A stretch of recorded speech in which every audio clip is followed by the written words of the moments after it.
किस तरह के हिंदू हैं आप, किस तरह के सनातनी हैं आप, जहां पर राजनीति को धर्म के साथ जोड़कर दिखाया जा रहा है और आपके धर्म के आगे राजनीति उठ खड़ी हो जाती है और आपके मन में एक सवाल तक नहीं आता है। जय श्री राम जो नारा है, जो हमने भी लगाया है, आपने भी लगाया होगा, इससे हमारे मन में एक शांति आती थी, अब भय आता है। अयोध्या तो केवल झांकी है, काशी मथुरा बाकी है। अयोध्या में पिछले 40 सालों से जो हम करते आ रहे हैं, पूरे देश में अयोध्या राम के नाम पर जो तांडव हम करते आ रहे हैं, अगले कुछ एक वर्षों में आप काशी के नाम पर, मथुरा के नाम पर वही तांडव दोबारा देखेंगे। अगर आप सही मायने में श्री राम के भक्त हैं, क्या आप सही मायने में इस देश के हित के लिए सोचते हैं, तो शायद आप इस तरह के प्रोपेगेंडा से बचेंगे। नमस्कार। 500 वर्ष बाद श्री राम भारत आ रहे हैं। शायद ऐसी ही कुछ चीजें, कुछ कहानियां आपने भी सुनी होगी। हकीकत क्या है, कैसे राम आ रहे हैं और कौन से राम आ रहे हैं, किसके राम आ रहे हैं? जो राम राज्य की आप कल्पना कर रहे हैं, जिस ख्वाब को आपके सामने बुनाया जा रहा है, उसके पीछे की हकीकत आपको देखनी जरूरी है। कैसे राम आ रहे हैं?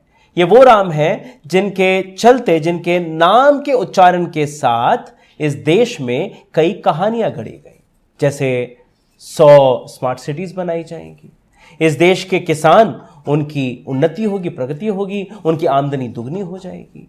इस देश के जो गरीब हैं, हर गरीब के सर पर खुद की छत होगी।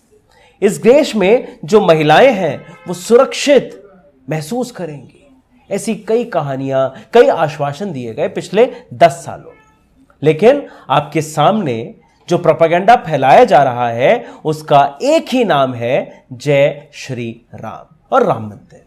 क्या राम मंदिर के चलते इस देश की तमाम वो परेशानियां दूर हो जाएंगी, या फिर तमाम वो सवाल हट जाएंगे जिन सवालों को पूछने से इस देश की मीडिया बचती चली आ रही है? इस देश का हर वो नागरिक जो सवाल पूछता है, उससे इस देश के जो राजनीतिक लोग हैं, जो राजनेता हैं, वो बचते आ रहे हैं। इस देश के प्रधानमंत्री बचते आ रहे हैं।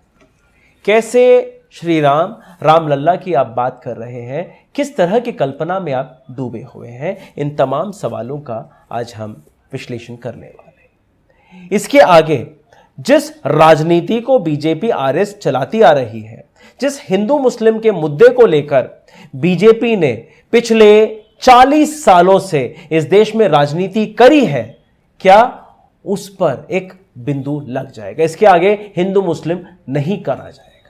क्या बीजेपी अपने राजनीतिक एजेंडे को बदल देगी? क्या दोबारा एक और अयोध्या मसला नहीं सामने आएगा? क्या दोबारा एक और बाबरी मस्जिद नहीं ढहाई जाएगी? क्या इस देश में उन तमाम वायदों को फिर से बुलंदी के साथ बोला जाएगा कि इस देश में हम प्रगति लाने वाले हैं, इस देश में हम उन्नति लाने वाले हैं, इस देश की महिलाएं सुरक्षित होंगी, इस देश में जो किसान हैं, जो गरीब तबका है, उसको हम मजबूत करेंगे? क्या ऐसा इस देश की कोई भी सरकार कह सकती है? या फिर हम फिर उसी लॉलीपॉप के साथ जिएंगे जिसका नाम है राम लल्ला या फिर राम मंदिर? जय श्री राम जो नारा है, जो हमने भी लगाया है, आपने भी लगाया होगा, इससे हमारे मन में एक शांति आती थी, अब भय आता है। किस तरह के हिंदू हैं आप, किस तरह के सनातनी हैं आप, जहां पर राजनीति को धर्म के साथ जोड़कर दिखाया जा रहा है और आपके धर्म के आगे राजनीति उठ खड़ी हो जाती है और आपके मन में एक सवाल तक नहीं आता है। अयोध्या तो केवल झांकी है, काशी मथुरा बाकी है। सोच के देखिए इस शब्द का मतलब क्या है। यानी अयोध्या में पिछले 40 सालों से जो हम करते आ रहे हैं, पूरे देश में अयोध्या राम के नाम पर जो तांडव हम करते आ रहे हैं, अगले कुछ एक वर्षों में आप काशी के नाम पर, मथुरा के नाम पर वही तांडव दोबारा देखेंगे। देश में 4 शंकराचार्य हैं जो नाराज हैं, जो निर्मोही अखाड़ा है, जिसने इस पूरे राम मंदिर के लिए अपनी जी जान लगा दी, कोर्ट में केसेस लड़े, और उनके चलते ही ये शायद जो भी आप रिजल्ट देख रहे हैं, उनको दरकिनार कर दिया गया है, आचार्यों को दरकिनार कर दिया गया है सिर्फ एक इंसान के प्रोपेगेंडा के लिए। शंकराचार्य जी का कहना साफ तौर पर यह है कि आप जो हिंदू हैं, जिस हिंदू शब्द को लेके, जिस राम को लेके, जिस राम मंदिर को लेके बड़े बड़े वायदे किए गए थे कि अखंड ब्रह्मांड मंदिर बनाया जाएगा, जो सपना आपको दिखाया गया था वो एक झूठा सपना है। मंदिर पूरा बना तक नहीं है।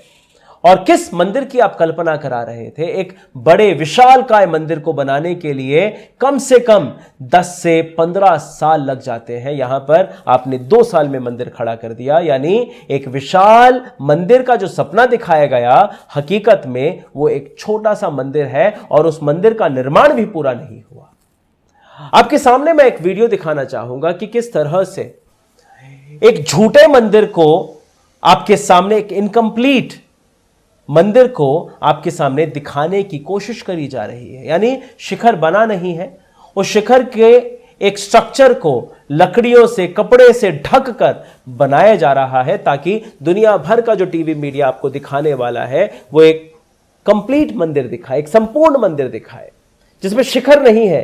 एक नकली ढांचा लगाया जा रहा है और आपको भरोसा दिया जा रहा है कि मंदिर बन चुका है, विशाल मंदिर बन चुका है। अब इस मंदिर में प्राण प्रतिष्ठा करी जाने वाली है। 2024 का जो चुनाव है, इस चुनाव के चलते किस तरह की राजनीति आप देखने वाले हैं, किस तरह की राजनीति आपके सामने करी जा रही है, अगर आप इसको समझेंगे तो एक पंक्ति में आपको सुनाना चाहूंगा। मानस तुम्हारी चरित्र नहीं, चुनाव का डंका है। द वायर का ये जो टाइटल है, इसमें बहुत सारी चीज़ें छुपी हुई हैं। यानी किस तरह के हिंदुत्व को हम आगे बढ़ाने की कोशिश कर रहे हैं। इसमें साफ तौर पर मैं आपको एक और लाइन, एक और स्टेटमेंट दिखाना चाहूँगा जो कि 5 दिसंबर 1992 में पूर्व प्रधानमंत्री वाजपेयी जी ने कही थी। 5 तारीख रात को, यानी 6 तारीख को बाबरी मस्जिद ढाई गई थी। उस रात, उसकी पहली रात जब वो भाषण दे रहे थे वहां पर, तो उन्होंने साफ तौर पर ये कहा था, वहां नुकीले पत्थर निकले हैं, उन पर तो कोई बैठ नहीं सकता है, तो जमीन को समतल करना पड़ेगा। ये उनके शब्द थे। यानी वहां पे जो नुकीले पत्थर है वो मस्जिद है, उसमें कोई बैठ नहीं सकता है, तो उसको ढहाने की जरूरत है, उसको समतल करने की जरूरत है, जो 6 दिसंबर 1992 को वहां पर कार सेवकों ने कर दी।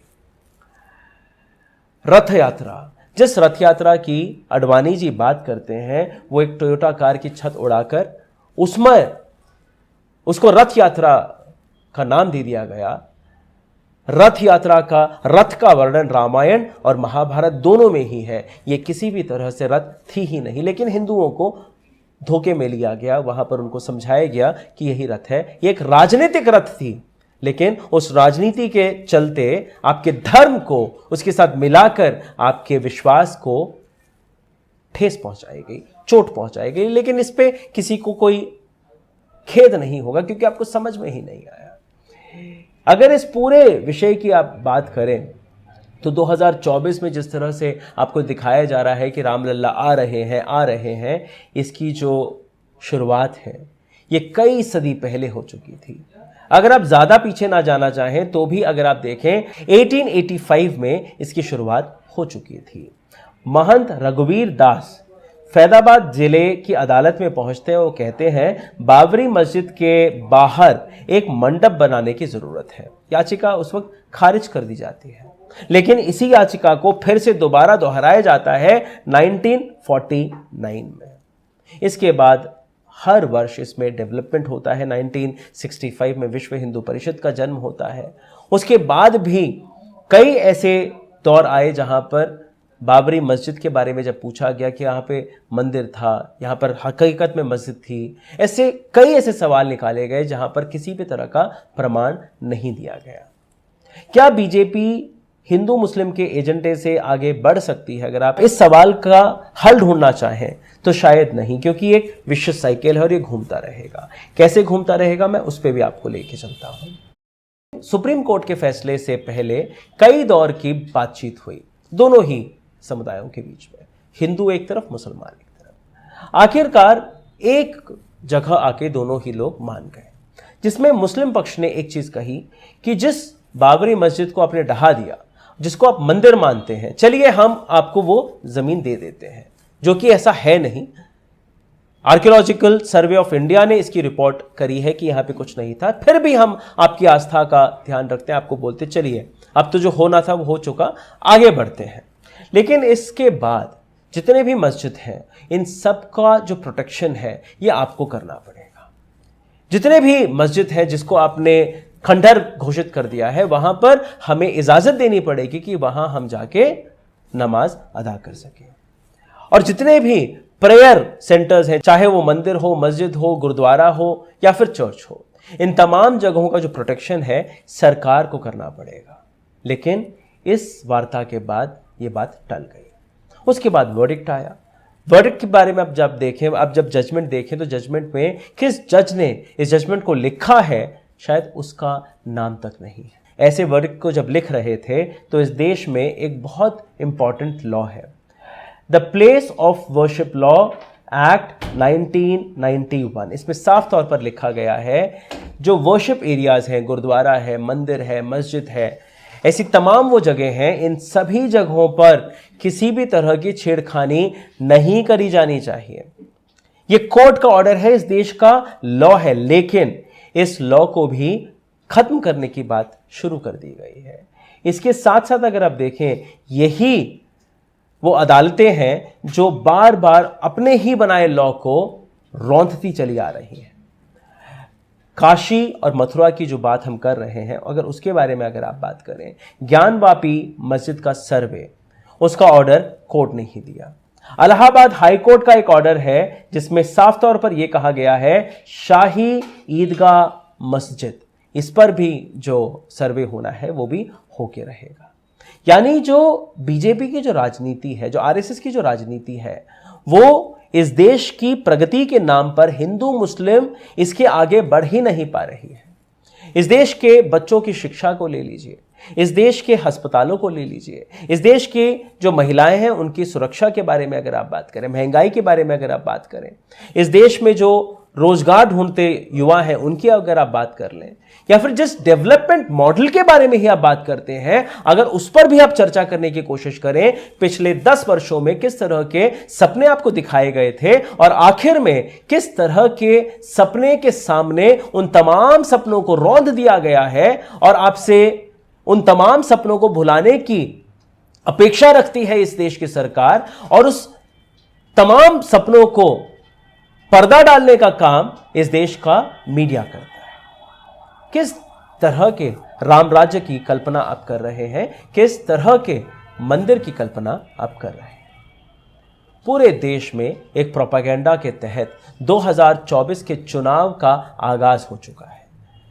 अगर आप सही मायने में श्री राम के भक्त हैं, क्या आप सही मायने में इस देश के हित के लिए सोचते हैं, तो शायद आप इस तरह के प्रोपेगेंडा से बचेंगे। नमस्कार।